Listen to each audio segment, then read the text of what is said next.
was like, wait, stop. But I couldn't. So we are now at the Jacktech. Get it as close to the spring as possible. Push the arm down so you have. So that locks it? Not so much lock, but you have equal force. Yeah, I see what you're saying. Okay. When you're done, let's say you have to switch off the strut.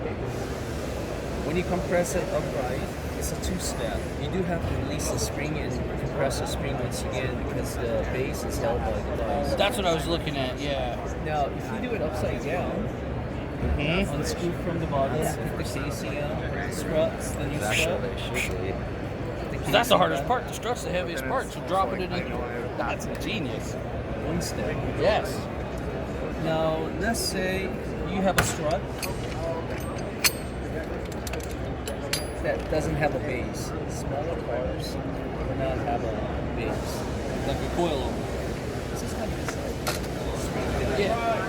So what do you do?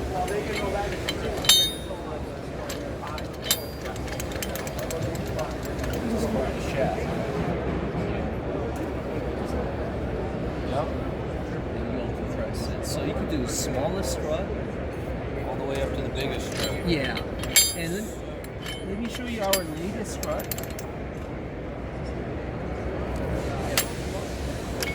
Well, Strut compressor. Is this machine the same as that one? No, it's not the same. It's our latest model. But it does everything that this model could do and more. So this model can handle that strut, like on a Toyota? This one, Yes. we don't recommend it. Okay.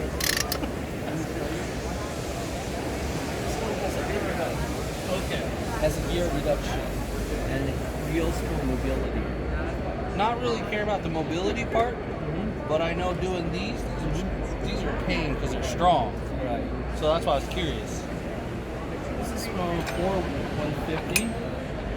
You want to make sure that the metal hook grabs the spring first.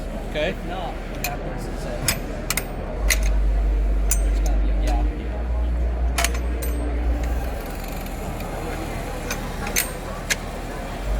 Now you've got 3 points of compression.